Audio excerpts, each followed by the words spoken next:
सरकार है, कुछ एक लोग वही विधायक चुन लिए जाते, वही संसद चुन लिए जाते, वही सरकार बनाते। अब ऐसा नहीं है, अब उसी प्रकार का दृश्य जैसे बाकी देश में है। हिम्मत नहीं हारनी चाहिए, उतार चढ़ाव आते रहते हैं। लोगों ने बीजेपी की सियासत को रिजेक्ट किया है। हरियाणा में तो बीजेपी ने प्रचंड बहुमत के साथ हैट्रिक लगा दी, लेकिन जम्मू कश्मीर में भगवा लहराने का सपना उनका साकार नहीं हो पाया। 370 हटने के बाद जम्मू कश्मीर में यह पहला विधानसभा चुनाव था, लिहाजा पूरे देश की नजर जन्नत के चुनाव पर टिकी थी।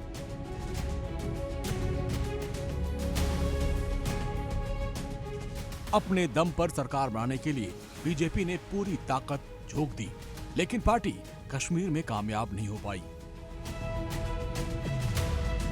जिस तरह के विकास के कार्य हुए, जिस तरह से पिछली कमियों की पूर्ति की गई, जिस तरह से संतुलित विकास हुआ, संतुलित वितरण हुआ साधनों का, चाहे वो जम्मू संभाग था चाहे कश्मीर का संभाग था, और जिस प्रकार से जात मजहब धर्म की राजनीति से ऊपर उठ करके, वोट बैंक की राजनीति से ऊपर उठ करके एक समान विकास हुआ है हर क्षेत्र का, हर वर्ग का। आपने देखा चाहे प्रधानमंत्री आवास योजना हो, जो कच्चे झोंपड़े पक्के में परिवर्तित हो, ये नहीं पूछा कि धर्म क्या है जात, उसका अनुमोदन है ये। और दूसरा सबसे बड़ा सुखमय दृश्य ये कि जिस प्रकार भारी संख्या में मतदान आपको देखने को मिला, वोटर टर्नआउट, चाहे वो जम्मू था चाहे वो कश्मीर था।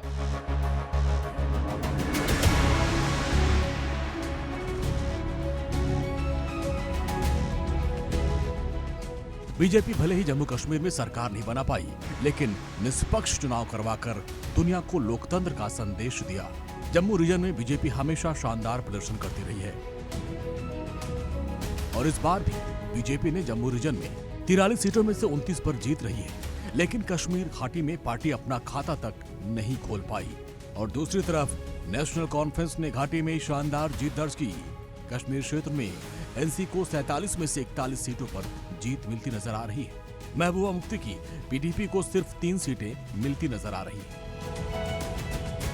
कांग्रेस के साथ मिलकर नेशनल कॉन्फ्रेंस ने 48 सीट जीती है, यानी पूर्ण बहुमत के साथ जम्मू कश्मीर में उमर अब्दुल्ला की सरकार बनती नजर आ रही है।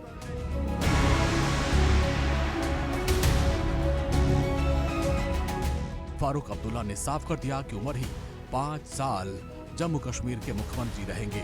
और दूसरी तरफ महबूबा मुफ्ती ने अपनी हार स्वीकार कर ली और अकेले चुनाव में उतरी महबूबा को कुछ खास हाथ नहीं लगा। और मुझे इस बात की खुशी है कि जिस तरह से लोगों ने वोट किया एक स्टेबल गवर्नमेंट के लिए, तो जो इसमें गड़बड़ करने का कोई चांस नहीं अब, क्योंकि लगता था कि अगर मैंडेट कुछ मिक्स्ड होगा, अगर यकतरफा मैंडेट नहीं होगा तो फिर उसमें बहुत सी शरारतें हो सकती थी, बहुत सारी उथल पुथल हो सकती थी। अब हम जो अलायंस के लोग हैं, हमारी जिम्मेदारी बनती है कि हम इन 5 सालों में लोगों को एक साफ सुथरा और एक ऐसी हुकूमत दे जो लोगों की उम्मीदों पे बराबर उतर आए।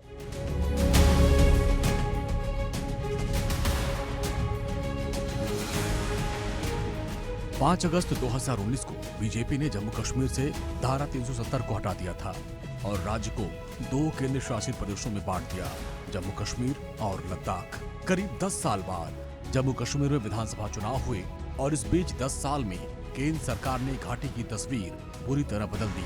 आतंकवाद, अलगाववाद की कमर तोड़कर सरकार ने घाटी में लोकतंत्र स्थापित किया। Bureau report, India daily. तो कश्मीर में विकास के तमाम दावे, कश्मीर में पर्यटन के तमाम दावे, कश्मीर में आतंकवाद और पत्थरबाजों का खात्मा, लेकिन कश्मीर में बीजेपी का खाता नहीं खुल पाया। एक बार फिर से कश्मीर में बीजेपी को मायूस होना पड़ा है। वजह क्या रही है, एक बार फिर से इसको समझने की कोशिश करते हैं। राहुल सर हमारे साथ लगातार बने हुए। राहुल सर, बीजेपी ने तमाम कोशिशें कर ली घाटी को लेकर, क्या वो वोट बैंक नहीं है बीजेपी का? वो डेमोग्राफी जहां पर बीजेपी पेनिट्रेट करने की कोशिश कर रही थी, उम्मीद थी कि 1 सीट जो है वो मिल जाए, लेकिन खाता नहीं खुला। देखिए, ये बिल्कुल साफ है कि जहां जम्मू का सवाल है, अब मैं उसको अगर प्लेन टर्म्स में कहूं कि जम्मू जो है हिंदू बहुल्य इलाका है, वहाँ पे बीजेपी का बेस बहुत अच्छा है, बीजेपी का आधार है, बीजेपी का संगठन बहुत अच्छा है, वहाँ पर बीजेपी को लोग वोट करते हैं। लेकिन जहाँ तक वैली का सवाल है, मुस्लिम बहुल्य इलाका है और वहाँ पर बीजेपी का ना तो उस तरह का संगठन है, चाहे बीजेपी कुछ भी कहती रहे ये, और दूसरा ये भी है कि बीजेपी के लिए वहाँ पर जो एक तैयार ज़मीन होती है वैसा भी नहीं है कि वहाँ पर जैसे अगर मध्य प्रदेश से कंपेयर करें, वैसे करना नहीं चाहिए, लेकिन मध्य प्रदेश से कंपेयर करें तो हर नुक एंड कॉर्नर में बीजेपी का आपको जो है कार्यकर्ता मिल जाएगा, वहाँ पर ऑर्गेनाइज तरीके से बीजेपी जो है उसका संगठन मिल जाएगा। लेकिन ऐसा कश्मीर में आपको नहीं दिखाई देगा और ख़ासतौर से कश्मीर वैली में नहीं दिखाई देगा। और ये भी बात है कि बहुत समय से कश्मीर में जो अलगाववाद और जो टेररिज्म जो फैला हुआ था उसके कारण भी वहाँ पर एक कहीं ना कहीं बीजेपी को लेकर जो है वो एक मैं ये कहूँ कि एक दुर्भावना या बीजेपी को लेकर कहीं ना कहीं लोगों के मन में शंका जो है वो ज़रूर दिखाई देती है। ये ऐसा नहीं है कि सर बीजेपी ने मुस्लिमों से दूरी बनाई हो।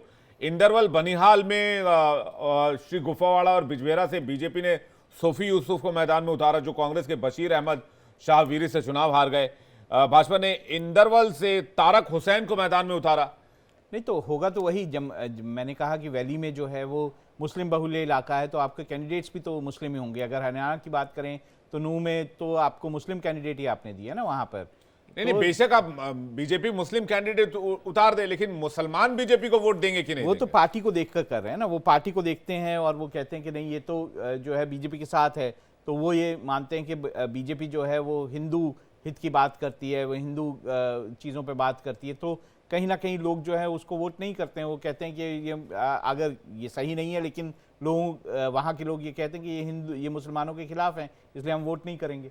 तो ऐसे बीजेपी के अंदर से भी कई बार लोगों के या नेताओं के, कुछ नेताओं के जो छोटे नेता उनके बयान आ जाते हैं जो कि मुस्लिम विरोधी होते हैं, तो ऐसे में नेचुरल है कि जो मुस्लिम वोटर है उसको कहीं ना कहीं लगता है कि ये पार्टी हमारे लिए नहीं है, और इसलिए शायद मुझे लगता है कि, लेकिन कश्मीर में खाता नहीं खुलने की यही क्या सबसे बड़ी और मेन वजह है या कुछ और वजह भी है? नहीं, मेन वजह यही है, मेन वजह यही है कि वहाँ के लोगों को ऐसा नहीं लगता कि बीजेपी उनके हित की बात करेंगे।